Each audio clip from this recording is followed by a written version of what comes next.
Hey guys, I got another video I want to talk about. I've been watching a lot of videos on Fallout recently. Which is why I did a video previously on Fallout, specifically the vaults. Now, one of the ones that I find the most interesting is Vault 92. Now, if you don't know what Vault 92 is, in this vault, they play white noise to try to drive people crazy. Now, in this vault, they had the most talented musicians in the world. It turns out not to be the case. It turns out that some of the musicians in the vault are actually people who are not actually all that talented. But that's besides the point. The purpose of the experiment in that vault is to play white noise to put people into a trance.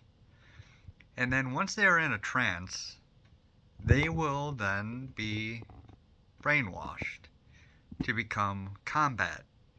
I'm not going to say specialists, more like berserkers. So, in Vault 92, they play this white noise that gets you into a trance, and then they implant subliminal messages into people to cause them to follow different suggestions. I want to talk specifically about whether or not this is possible, whether or not you can actually use subliminal messages to drive people insane. Well, the answer to that is relatively simple. The answer is yes, you can use subliminal messages to kind of control people's minds, but not in the way that you think. It can't make you do anything that you're not already willing to do. For instance, there was a study that I heard when I was a kid about how they would show a movie to people and they would take breaks in between uh, every half hour or so or something like that, let's just say. Well, at the end of the video, they would flash on the screen for a few frames an image of a Coca-Cola. And by doing so, people would get into their head that image of a Coca-Cola. But it happened so quickly that it would only be their subconscious that picks up on it. It wouldn't last long enough to actually have people notice the image of the Coca-Cola, not consciously anyways. Well, then people would go out into the hallway during the break and then go buy a Coke. So, would that suggest that these people are easily suggestible or they can be mind controlled? And the answer to that is no. The reason is fairly simple, honestly, is that Coca-Cola is actually a very good drink, and a lot of people like it, otherwise it wouldn't be around as long as it has been.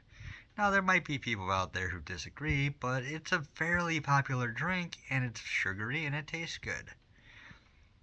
When you have somebody subconsciously thinking of a Coca-Cola that they enjoy already, they're going to actually want a Coca-Cola.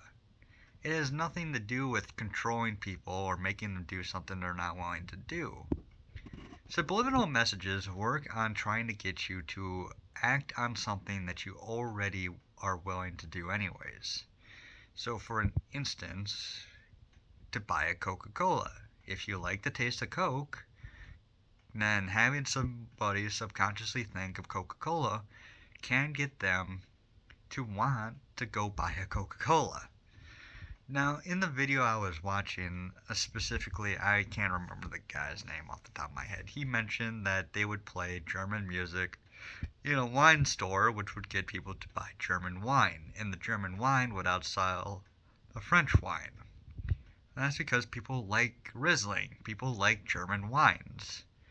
Whereas if you played French music inside the wine store, the French wines would outsell the German wines.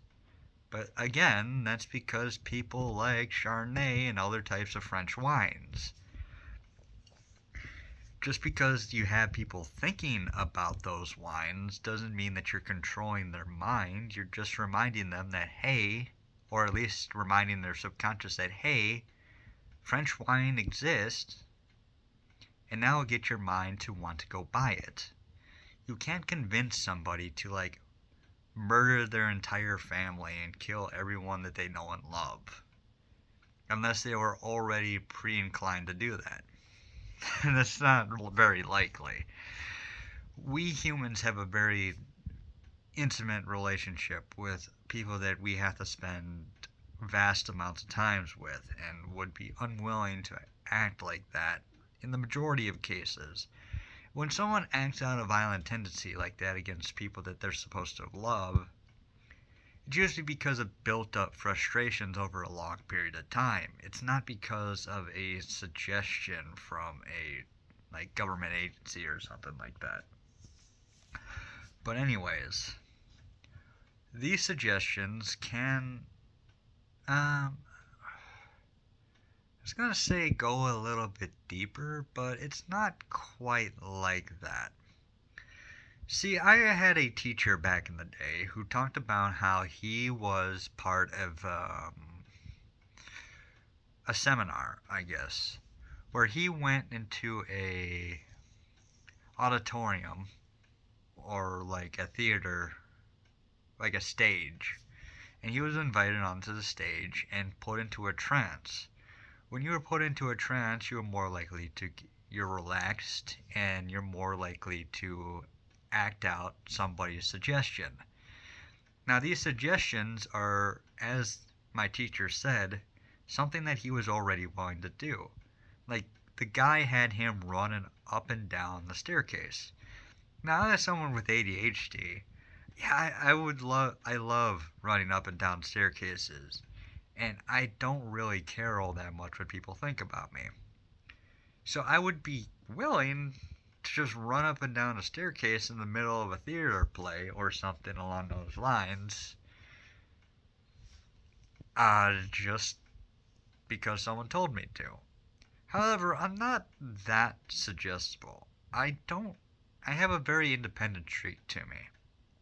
Now, I'm not saying that I'm immune to suggestion. Obviously not. The subconscious mind is pretty malleable. I have been suggested to do stuff before. Buy certain products or support certain people or political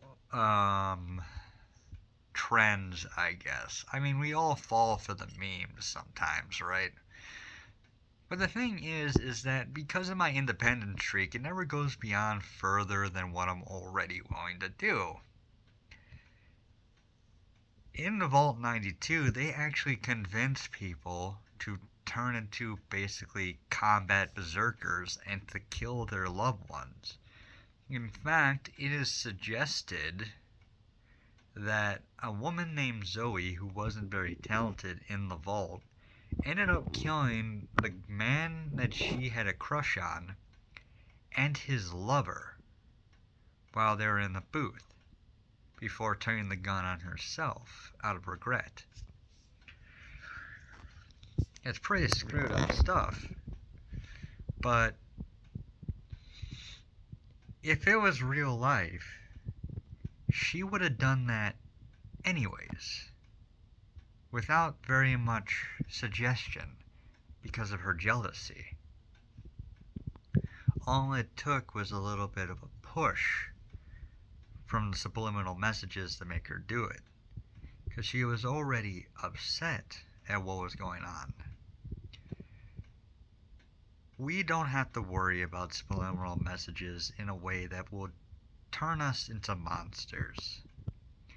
Humans can be monsters all on their own, and you have to act out and control yourself. You can make yourself somewhat immune by having an independent streak. You can't allow yourself to be controlled. If you know that you're suggestible, or that you're weak-willed, you have to work on your own self-esteem and to make yourself a better man or a better woman, and learn how to deal with propaganda. We are not immune to propaganda. None of us are. But when we have as much division in this country as we do, we are in a situation where we must learn self-control. As someone with ADHD growing up, I was always told to control myself, and I always hated that. But as I got older, I had two options: to never control myself, to always control myself, or to allow my wild streak to go through occasionally. If I hid my total personality, it would destroy me.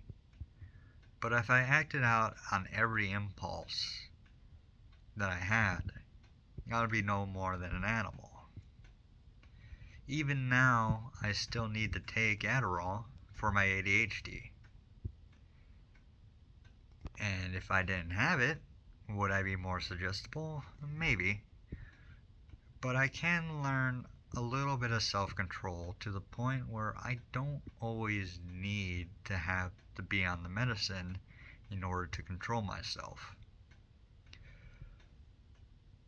But there is an element of self-control that you must learn to have on your own. What happens if I don't have access to my medicine? I can go pretty crazy sometimes. And when I'm saying crazy, I mean like hyper, running around the room, grabbing the pet, like hugging my cat to my chest, like, just all around annoying people and animals around me. Well, if you're not careful, you can end up hurting somebody by doing stuff like that. Getting into a car crash or something similar, because you're not paying attention. Which something similar has happened to me before. So you have to stop, and I have to put down that animal, and I have to let the animal walk away. When you know that if someone plays like a subliminal message to you, or is trying to make you buy something, or is trying to make you act on something that you want, sometimes you have to fight the resistance for what you want. Now, there is an internal source for subliminal messages, and that comes from a very unlikely source that you might not be aware of.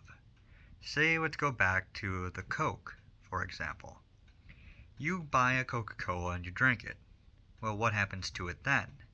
Well, it goes through your system and gets to your intestines. Well, what's in your intestines? There's bacteria in your intestines.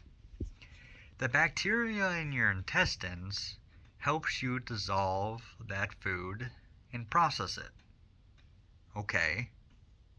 Well, your brain liked the taste, and you have dopamine going through your head, and that makes you want more of it. But there's also another part to it. That bacteria in your system enjoys the taste of that Coke too. And it will want more of it, because the more that it gets, the more it will grow. There's many types of bacteria in your stomach, and there's bacteria specifically meant for dissolving sugars and other types of chemicals like that. These bacteria grow in your stomach and your intestines. Well, in your intestines, they're not in your stomach as far as I'm aware. I mean, they can get through your stomach, but they can't really stay there because of the acid. Although many of them are very resistant to it. Anyways, the bacteria in your stomach obviously wants more of the Coke, so the bacteria starts releasing chemicals that go to your brain to make you buy more Coke. To feed yourself more Coke, it basically makes you crave Coke, basically, so that you would want to go buy more Coke, so you can go spend more money to buy Coke, to drink more Coke, which will eventually make you fat, but it would also make that bacteria fat and healthy inside your body too.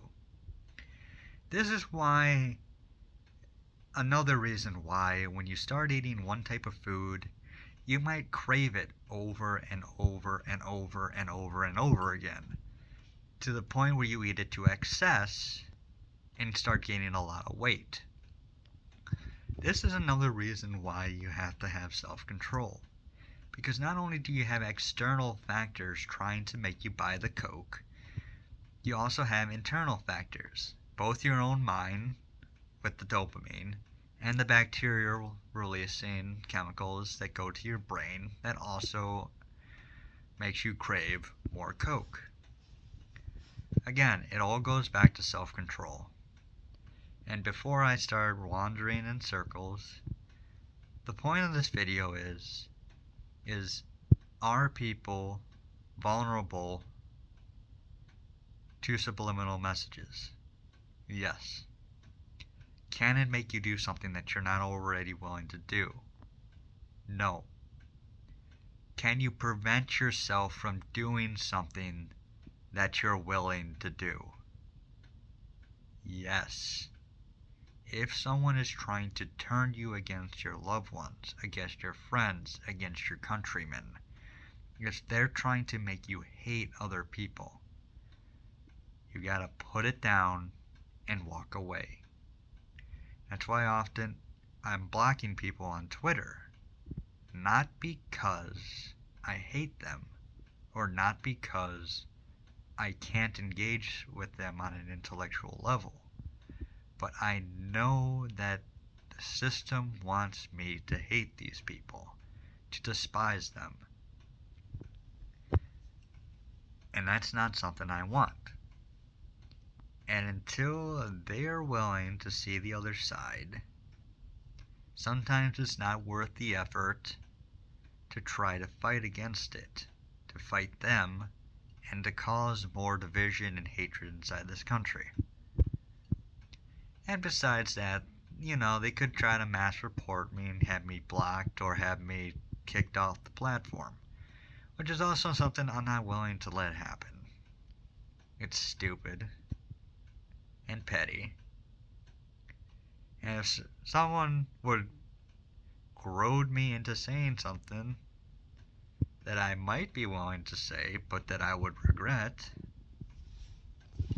then it could end up, getting kicked off Twitter is not going to ruin my life.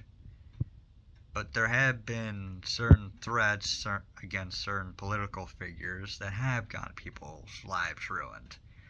Now, I'm too smart to ever do something like that, but even if I was wasted. But some people aren't, because they have no self-control, and they have no self-awareness. This is why you need the self-control. And sometimes, again, it's better to just walk away. When you know you're going to go buy that Coke, occasionally it's just better to walk away from the cash register or the vending machine or what have you, okay? Anyways, that's why I just want to talk about Vault 92 real quick. One, because that bacteria factoid is very interesting to me, and it hardly ever gets mentioned. But also because, there are conspiracies about subliminal messages, and over the decades, we've more or less proven that it's not true, just because that if it was true, they could just put subliminal messages into our TVs, into our computers, into our phones, and just control all of us, and then we would never fight each other, ever. It could just make us all their mind slaves.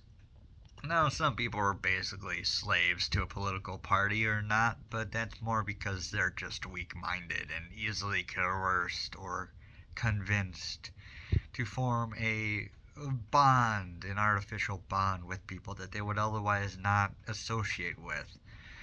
Trying to make them feel like a bigger part of a whole. and accept beliefs that are detrimental to themselves. But anyways, before we get into any of that, I'm going to call it at 20 minutes, guys. Talk to you later. Bye.